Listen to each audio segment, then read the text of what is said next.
Allez, une petite dernière pour la route. Oui. Oui, ben je parlais de Thérèse, justement, elle est allée vers le pape. À un moment donné, elle est allée voir parce qu'il y avait là un personnage, je sais plus lequel, qui faisait barrière entre le fait qu'elle rentre dans s'enfermer comme ça, qu'elle s'était pas lui-même donnait pas son assentiment à ça, parce que là, bon, on n'a jamais vu à l'âge de 15 ans quelqu'un qui ici et là, ça, bon bref.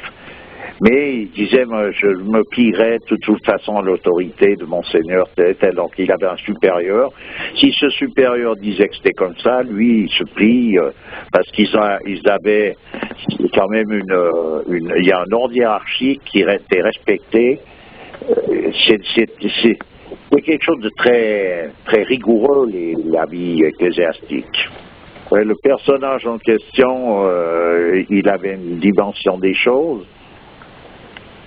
Et il fallait quand même, je pense qu'il y a eu quelque chose, il fallait quand même qu'il y ait un assentiment qui va depuis, il fallait l'assentiment du pape en somme, c'était pas possible, je pense autrement, ce qui veut dire qu'ils se sont trouvés à aller à Rome à une occasion où tout le monde est allé là-bas avec ce monseigneur qui était en dessus de celui qui avait pas voulu donner son accord.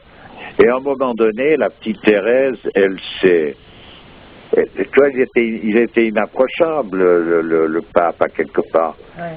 Elle s'est précipitée vers elle en pleurs et en lui demandant, en lui parlant de ce qu'elle voulait faire, voilà. Et puis, il ne s'est rien passé comme ça, mais à la rentrée, quand ils sont rentrés, en fait, il y avait l'agrément pour qu'elle puisse rentrer, puis à 15 ans, elle est rentrée dans son truc. Quoi. C'était sa destinée. Oui, c'est la destinée d'hommes d'une grandeur exceptionnelle. Et ces personnages-là, j'aime bien les côtoyer parce qu'ils te donnent une idée précise de ce que représente cette confiance, oui, ils sont situés en l'emplacement où ils voient les choses de beaucoup plus près que quand tu es dans des tribulations d'un autre ordre, tu comprends? Oui, c'est sûr. Ce qui veut dire que c'est eux, c'est pour ça que je dis c'est eux les flambeaux, c'est eux qui montent la route, c'est eux qui montent le chemin. Et c'est pour ça que dans les traditions, on te dit toujours il faut chercher à côtoyer des gens qui te sont supérieurs. Ça sert à rien de chercher des personnages qui te sont inférieurs parce que tu vas les dominer, tu vas faire le malin là au milieu. Ça sert à rien. Il faut aller chercher des gens qui te sont supérieurs. Oui, mais dans ce cas de figure, il faudra toujours un inférieur qui voudra avoir un supérieur, tu vois, dans son giron. Ben, c'est-à-dire que c'est la réalité de tout ça, c'est que tout homme cherche Dieu, en quelque sorte, c'est-à-dire cherche son origine. Et c'est vers ceux qui l'ont trouvé qu'il faut aller se tourner si on veut comprendre quelque chose, par où il faut passer. Voilà ce que ça veut dire, le supérieur à l'inférieur. Tout à fait. Elle a été canonisée à la fin. Là. Oui, elle a été canonisée bien des années après sa mort. C'est toute une enquête, l'enquête de canonisation. Enfin, je ne sais pas où ça en est à présent. Moi, je ne vais pas rentrer dans le cadre actuel parce que, comme tout se décompose, il est fort possible que tout l'ensemble de toutes les choses se décompose aussi dans ce domaine-là. Je ne parle pas de ça, mais en réalité, c'est toute une enquête qui dure des années et des années pour déterminer que ce personnage est dans quel état. Parce que on peut être un brave personnage, on peut être courageux, on peut être plein de choses, mais on n'est pas nécessairement un saint. Ouais, voilà. Voilà. Alors, pour déterminer ce qui est un saint, c'est clair et net et précis, mais en même temps, ça demande toute une enquête. C'est un peu le même genre d'enquête qui se fait quand on veut savoir qui est le nouveau Dalai Lama au Tibet, quoi. Alors. Tu crois que c'est des canonisations McDo qu'ils font maintenant? Je veux dire, actuellement, je ne sais pas. Ouais. Je ne sais pas répondre. Je ne sais pas répondre. Il pourrait très bien tout d'un coup nous la jouer. Hein. Ouais. Il pourrait très bien nous canoniser la mère Bossiel. C'est qui ça? J'en sais rien, c'est une façon de parler. Oui, pour faire focaliser le regard sur des personnages qui sont en train de nous tirer, nous mener en bateau. C'est pas une impossibilité, mais à présent je vais pas. Voilà. oui. C'est bon, quoi. Disons que il faut être sur ses gardes de toute manière. Alors, ce qu'il y a, c'est comme on dit, le diable, ce qu'il a, qui est un point de repère, c'est qu'il est grotesque. Ouais. Donc, il faut, tout d'un coup, il monte son nez. Ouais. Voilà. Ouais, c'est comme cette image là qu'on nous avait envoyée, là, qu'un auditeur nous a envoyée avec dans l'église la télévision à côté de Saint. C'était qui? Saint-Pierre, je crois, oui, voilà. Ouais. C'était grotesque comme. Ouais, il y a un moment donné, il y a quelque chose qui. Bon, puis ça, c'est encore un aperçu, mais il y a quelque chose qui donne le ton, quoi. Ouais. Mais pour ça, il faut avoir côtoyé, en quelque sorte, par un biais ou par un autre, justement, des personnages de la dimension, pour en revenir à Petite Thérèse. C'est avec eux que tu apprends à reconnaître les vrais. Ouais. Parce qu'eux, ils sont vrais. Donc, il n'y a pas de problème. Oui, de toute manière, l'authenticité, au bout d'un moment, tu finis par la repérer. Attends. Ouais. Tu retrouves Ramdas dans cette petite fille-là. Tu retrouves, de manière, ce parfum de la vérité, tu le retrouves à travers chacun de ces personnages, que ce soit des prophètes, des saints. Tu retrouves ce parfum de la vérité. C'est extraordinaire quand même. Et c'est ça. Ouais. C'est ça. À un moment donné, le prophète l'aurait reconnu pour ce qu'elle est. Lui aussi, et elle aussi l'aurait reconnu. C'est ce qui me fait, moi, actuellement, avoir une répulsion, mais alors c'est épidermique, totale pour certaines choses. Que je vois, certaines images, même certaines choses que je lis, ça me m'hérisse le poil. Ah ben, bien sûr. Je vois à travers ça, je vois vraiment l'éloignement qu'il y a par rapport à toute cette beauté qu'on peut trouver à travers ces gens-là, quoi. Ouais. C'est aux antipodes. Oui, tout à fait. Tout à fait, puis en même temps, tu vois, je me dis que je fais partie de ces gens-là, moi.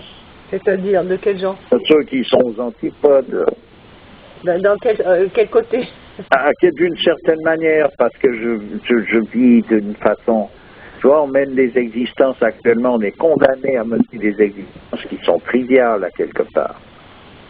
Ouais, tu veux dire que... Il faut se cacher beaucoup plus, comme je disais, pour prier que pour pisser. Ça veut dire que si tu commences à montrer le bout de ton nez, tu te fais embastiller, puis donc tu finis chez les psys, tu comprends? Donc tu vis dans un autre...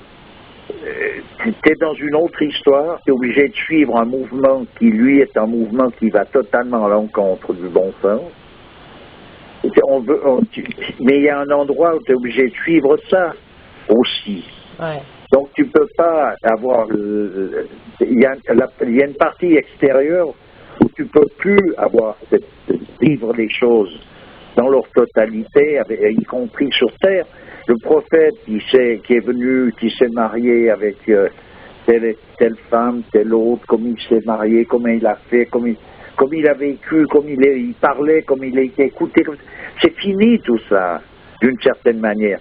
Il ne peut pas venir, s'il arrive à Avignon, 10 minutes après, il est fermé, c'est l'ambulance qui vient le chercher. Ouais, tout à fait. On est d'accord. Mais malgré tout, ça continue d'être comme ça. Tu vois? Donc il faut trouver où est le fil là d'Ariane en question. Parce qu'autrement, tu t'en sors pas, il n'y a plus rien qui tient, il n'y a plus un truc qui tient debout. Non. Tu vois ce que je veux dire? C'est pas pour rien qu'à un moment donné, il est dit donc dans les traditions, le jour viendra où même les élus se mettront à douter. Non, c'est pas pour rien. Ça veut dire que tu vois un peu cette espèce de renversement pour en arriver à ça. Ouais. Tu vois, c'est la vraie catastrophe. C'est pas un machin à peu près où tu peux regarder.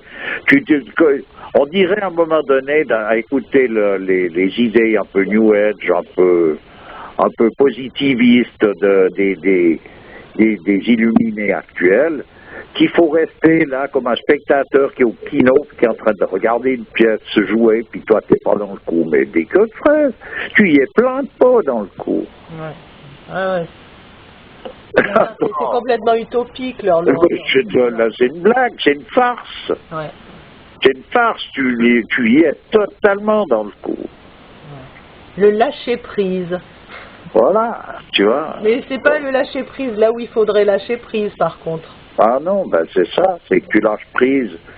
Tu lâches prise parce que... Là où ça t'enquiquine, tu lâches prise. Par contre, là où il faut que tu fasses d'efforts, là, tu y es plus. Oui, c'est une façon de parler parce que je veux dire, l'effort, on n'est pas tant capable de le faire si on n'est pas secondé. Ce qui veut dire que la prière, elle peut nous amener qu'à une chose, en tout cas, de ce qui est, à donner, c'est qu'on est en train de donner notre accord à Dieu pour qu'il veuille bien se charger de nous, quoi. Donc on ne fait que... à donner notre accord à Dieu parce que Dieu le veut, j'ai envie de dire. Oui, aussi par la même occasion, mais je veux dire, celui qui lui donne pas son accord, il s'en occupe de la même façon, dans le sens qu'il s'occupe de lui déjà peut-être jusqu'à qu'il lui donne son accord, etc. Dieu, il y a des personnages qui ont pu mener une vie exemplaire toute leur existence, qui n'auront pas été bien loin, et d'autres qui auront peut-être mené des vies plus décousues, plus discutables, mais qui étaient dans une attitude ils étaient plus près de Dieu dans leur façon foncière de vivre tout ce qu'ils ont vécu. Comme quoi tout est relatif. Ah, sauf l'absolu, il n'y a pas d'absolu sinon l'absolu comme tel. Ouais. Donc il n'y a pas de Dieu sinon Dieu, voilà la signification, en tout cas, l'une des significations de cette profession de foi. Ouais. C'est-à-dire qu'il n'y a pas à remettre en question ça déjà. Ouais. Voilà. Ce qui veut dire qu'on se met déjà dans une position où on peut, même si on a tout compris, il en manque toujours la majorité, quoi, quelque part, dans le sens que Dieu seul est savant. Il s'est répété ça chez les lettrés dans le Coran, chez les gens qui parlent du Coran dans le soufite.